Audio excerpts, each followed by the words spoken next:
how do I refine my sleeveless top pattern again for fit and shape? Well, we saw our we draw pattern and we saw it and we name it PN2, and for that one we have the neckline. We did 4 inches and the 4 inches by 3, and we feel like that is a little bit too wide, so we are going to improve the neckline for this one. And for this one we are going to do 3 inches by 3 inches for the front neckline. So that is where the main adjustment is going to be. So we are going to make those adjustments, designing our own pattern.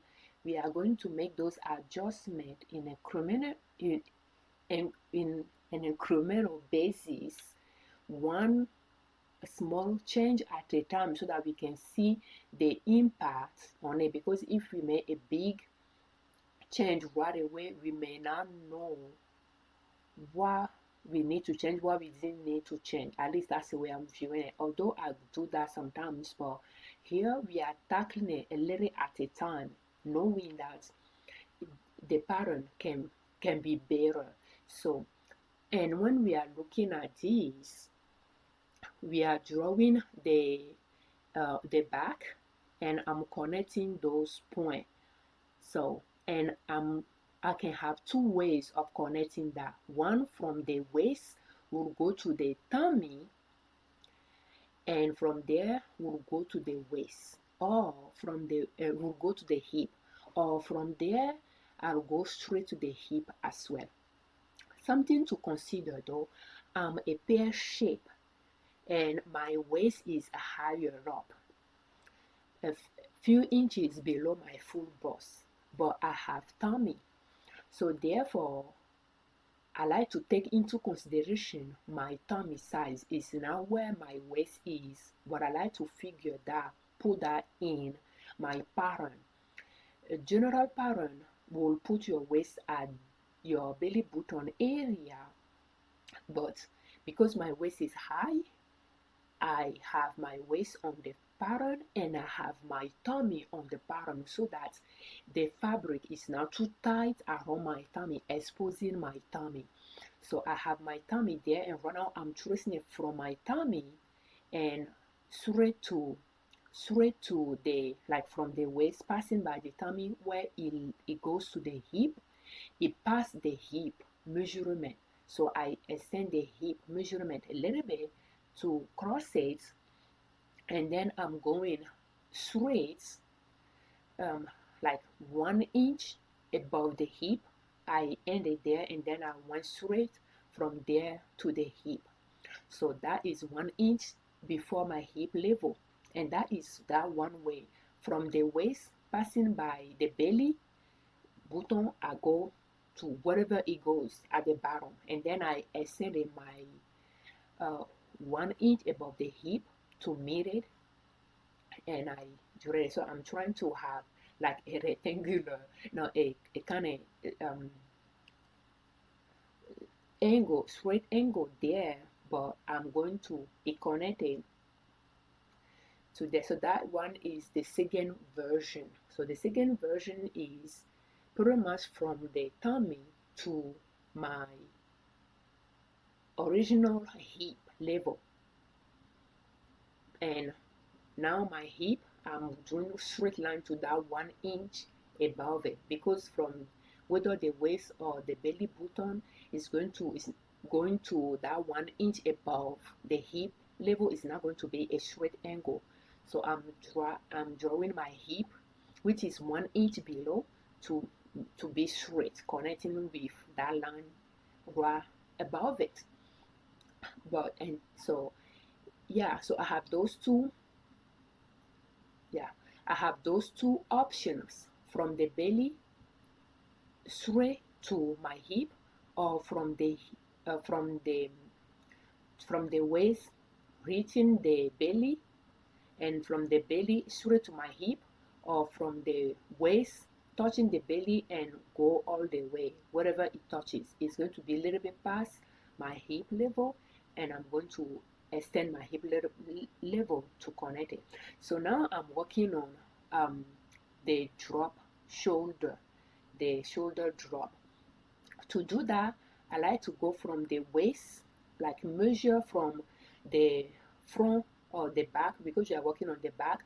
Measure from the back waist, like on the vertebral line, like there, to the shoulder drop, and see what that measurement is, and do it from the front as well, midpoint of the waist to the shoulder drop, and take that measurement.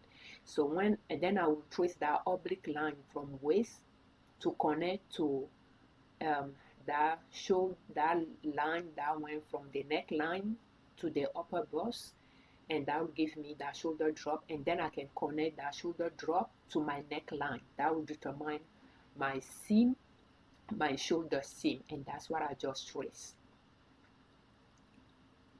So we measure our neckline. We are doing 3 inches wide, and at the back we are doing 0.5 inches deep.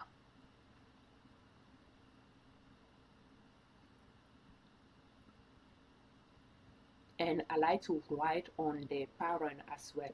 So I like to determine how much drop that is. It's about 1.75 inches. So, and knowing that, next time you are going to design it, if you want, you can just go with, you know, that. So I'm determining my shoulder seam, and it's about 425 when a little bit more than 4 inches, and sometimes it can be a little bit longer than the shoulder seam. But pretty much what that is I measure my shoulder drop from shoulder drop to shoulder drop, the whole back, shoulder drop to shoulder drop, divided by 2. So that will give me the neck shoulder line to work with. And when I take the neck line 3 inches, the remaining is the shoulder seam, or the shoulder seam.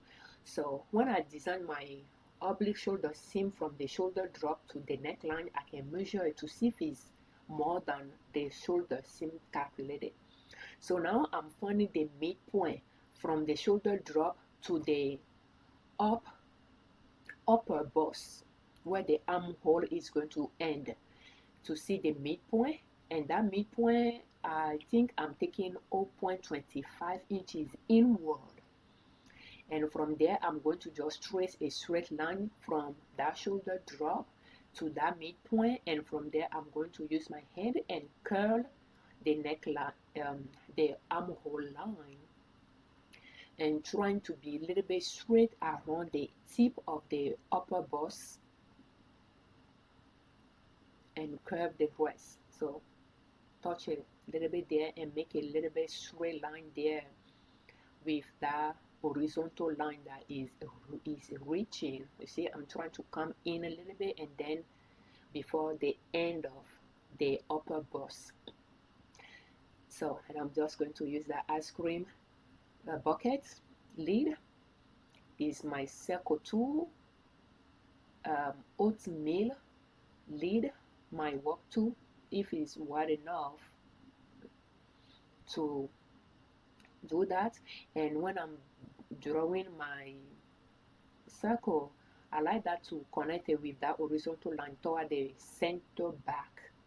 So now I'm trying to add seam allowances to the shoulder seam, and that is the only place I tend to add it. But I noticed that I don't add it well, so it affects how the neckline will be later. And now I'm just thinking about adding it to the process as well, or something, or ignore it completely. But again, I like to go in that straight at the neckline, and later I can adjust it when I trying to match the front to the back at the shoulder seam. I will fix the irregularity between those two necklines when they are now flowing into each other well. where the neckline is connected to the side seam. So, and I will just, continue that shoulder drop upward as well.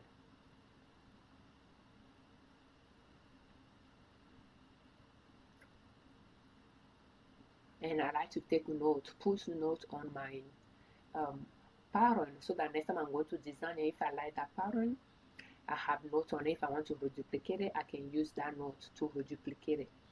So now I'm working on the front pattern, and here we can take a look at it.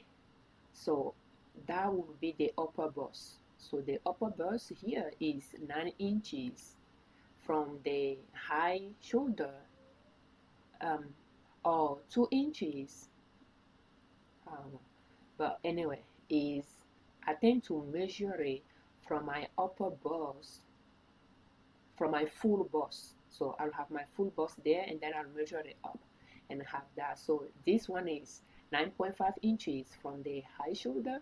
I have my full bust at 12 inches, and I have my waist at 15.5 inches from the high shoulder, like the base of the neck. And I have my belly button at 19 inches, and then I have my hip at 27 inches from the base of, like, from the high shoulder, like on the side of the neck, from the front or from the back, whichever you measure. When you're measuring yourself, it's easier to measure at the front, and I'll use those measurements for back and front as well.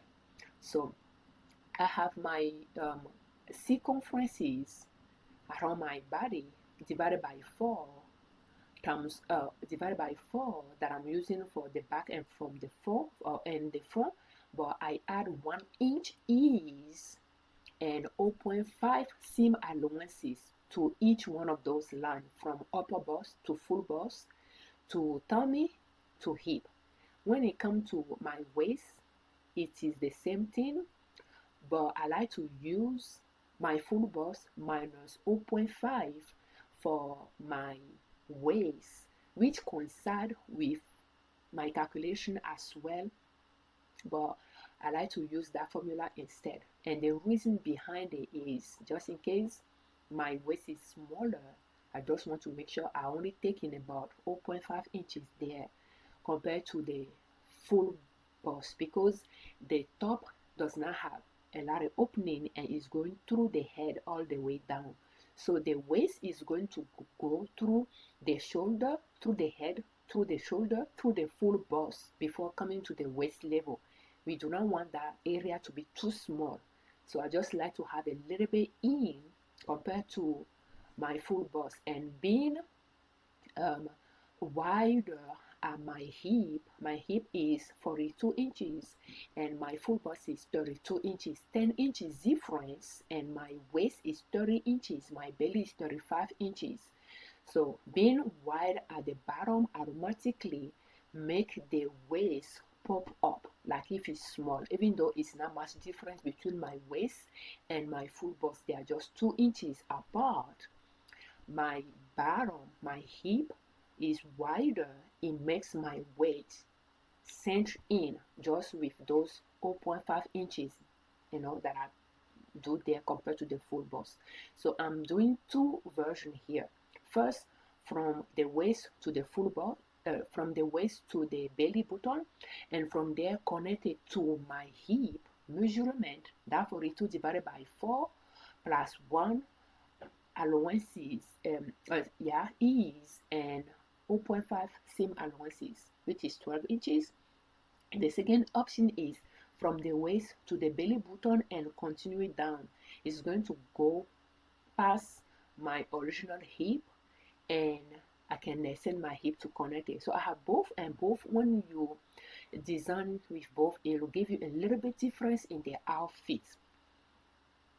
So I'm marking both on the pattern so that I can carry, and then I will have one pattern for both options.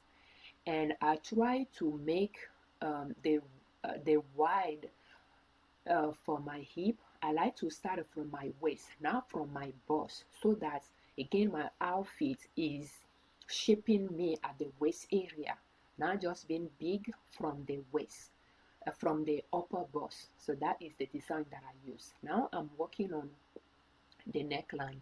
So shoulder drop to shoulder drop divided by 2 give me that line that I just traced, and I measure that 3 inches width for the neckline that we use for the back. So now we are going to measure 3 inches down as well for the neckline depth. So for this example, for this variation, to see an improvement compared to pattern 2, we are doing 3 inches for the width, just like the back, and 4 inches deep for the front depth.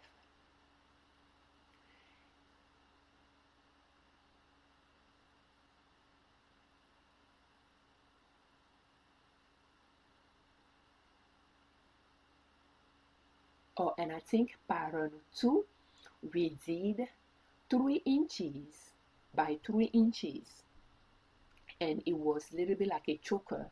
If you recall that pattern, it was a little bit like a choker. If I recall right, I think we used like a purple bias strip at the neckline for the tie. It was like a choker for us. And so this time we are using 4 inches deep for the front neckline, and we are keeping 3 inches wide for the width. So now again, from the waist to the end of the shoulder line, we trace it vertically to touch the upper bust. Now we are tracing the shoulder drop from the waist to touch it, and our shoulder from the waist to the shoulder drop was 15 inches for us. So we are measuring from the waist to that line, and where it touches at 15 point, we mark it, and then we will connect the neckline to it, and that will be our shoulder seam. And it's giving up that, and we are going to measure the midpoint, and for that midpoint we are going to measure inward 0.75,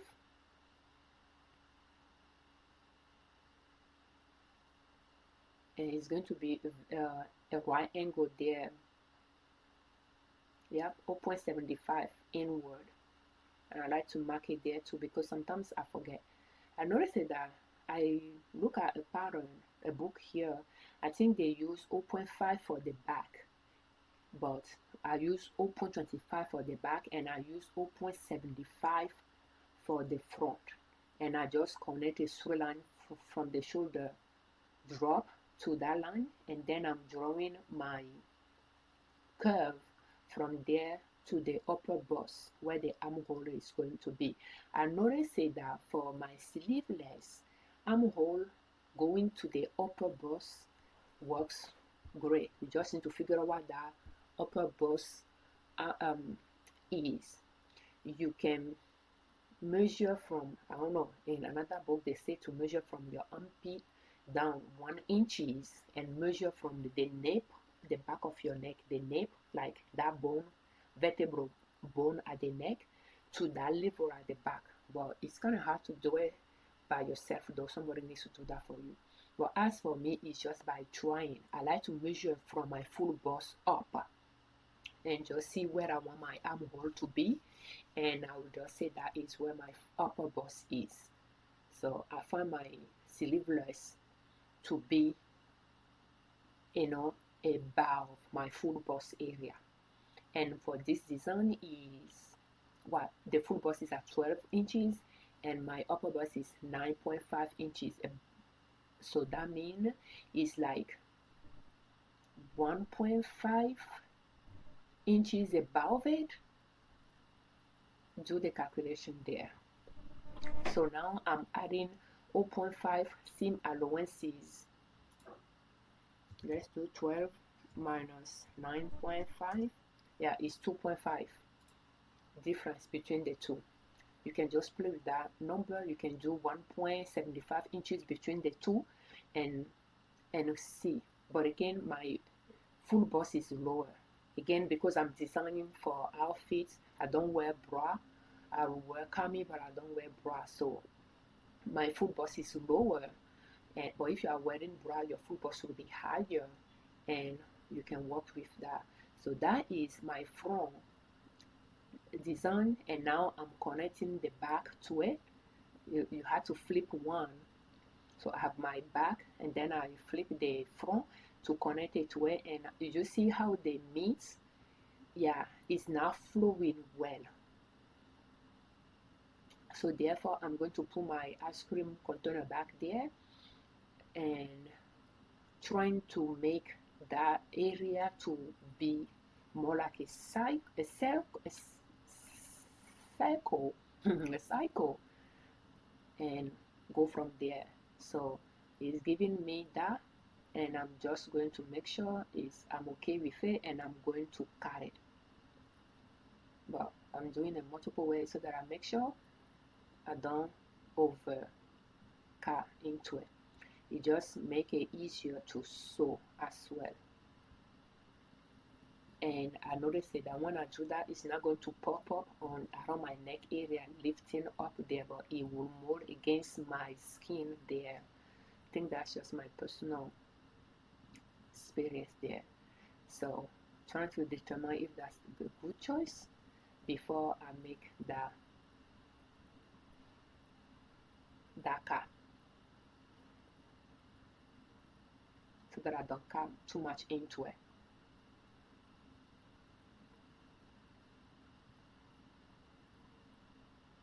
Okay, so I think I might like that one better.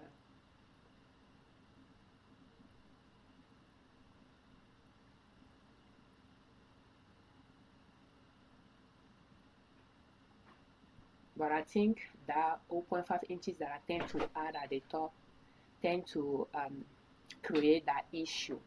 So if I ignore it, I think things should blend in well. And since I don't sew too much of a space there, I think I can get away with not having a seam allowances there. Or if I can build it into the measurement, could work as well. And I think there is a little bit around the front neckline there that I can take in.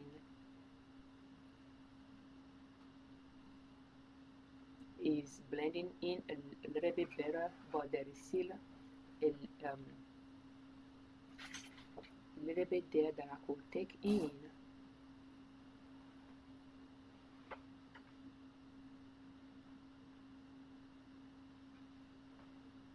Yeah, I think that one blend in better.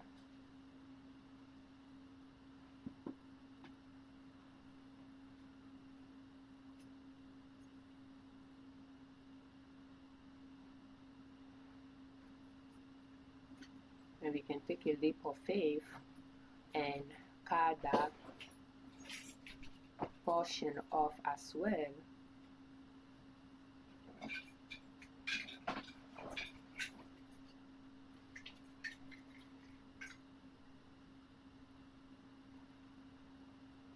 And it seems to blend in well better. Can go with that.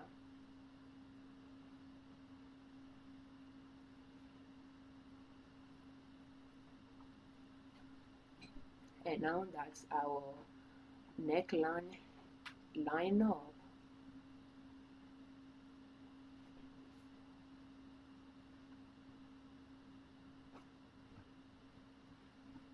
We might check the armhole area as well.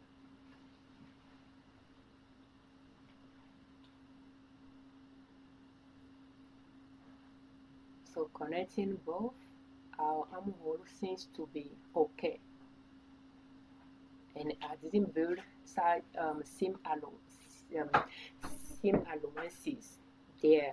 I already added to the horizontal line, and I'm going to just keep it like that. So that the armhole blending well, and again you can see it is in a pear shape, and that is our pattern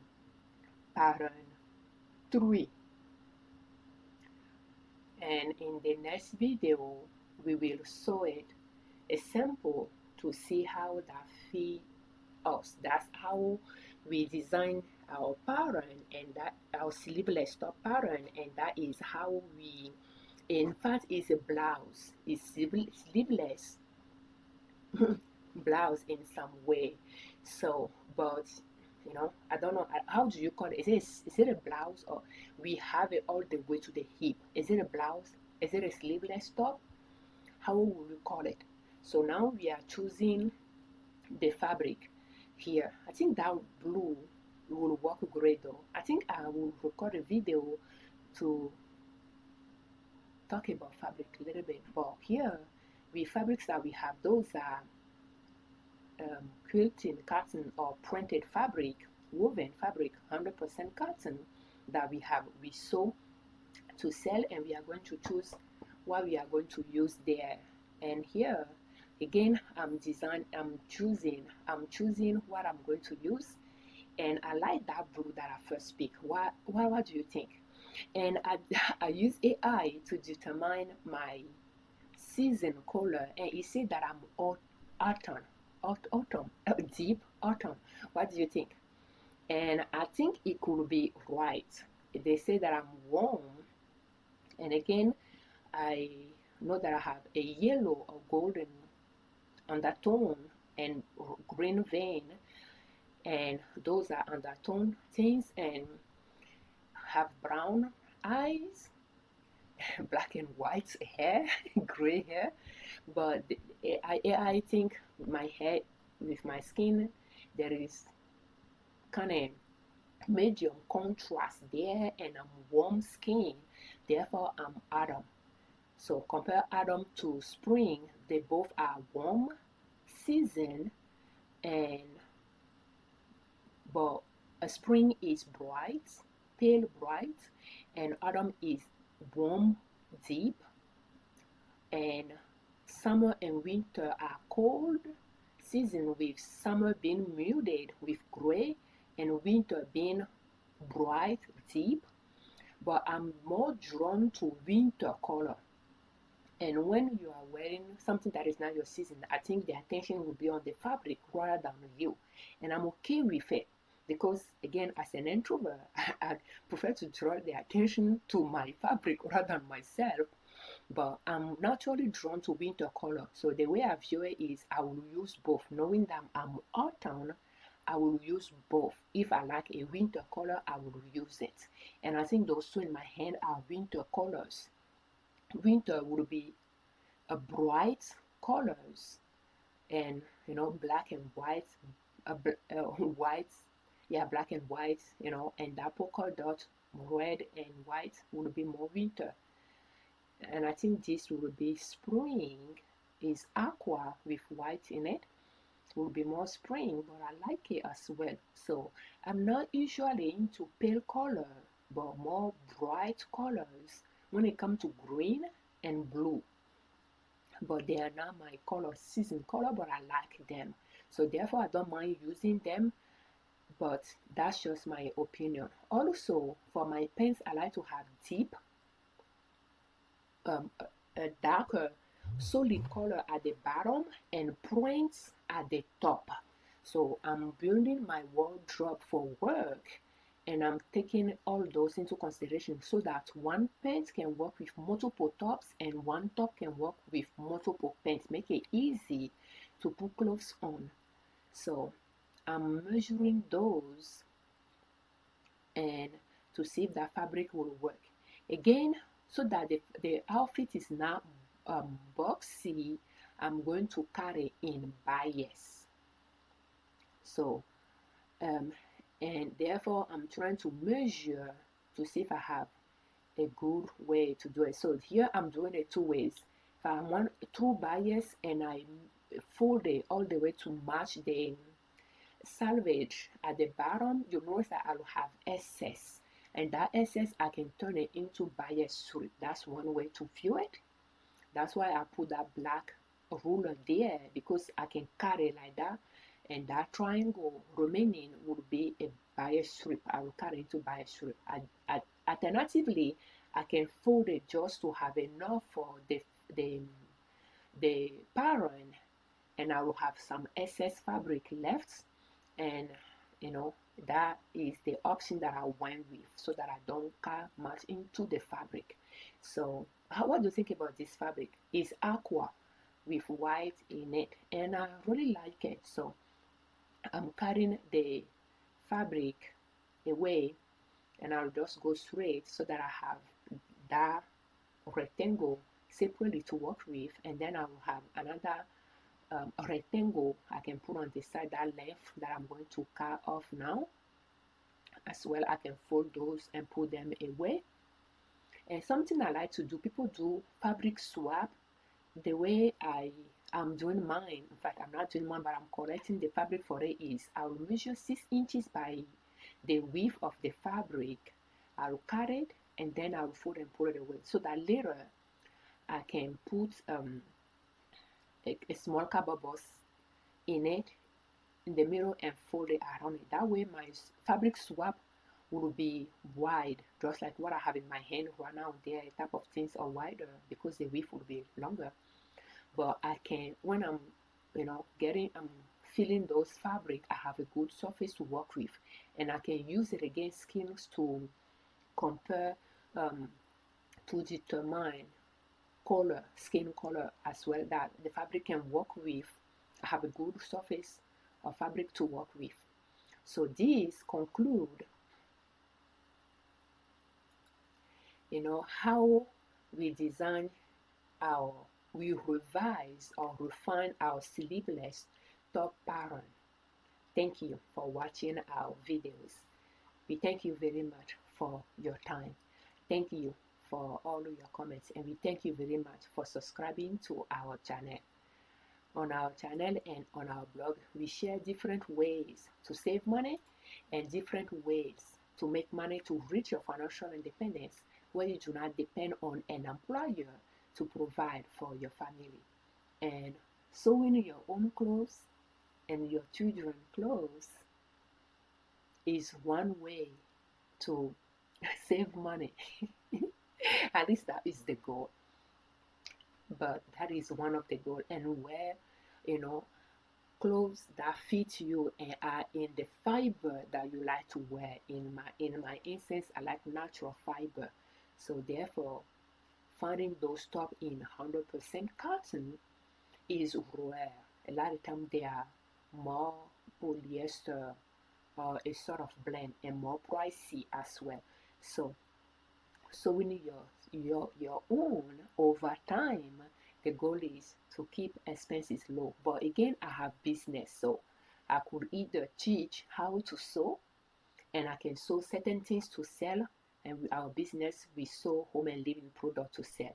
But if I come across a clothing accessories that I can sew that can fit multiple sizes, that is one thing I could sell as well on our website. That'll be, that'll be profitable for us, so we can gain skills from it, and we can make money from it over time as well. And is like entertainment as well for us. Like one way to entertain ourselves without screen is one way as well. So thank you so much for your time.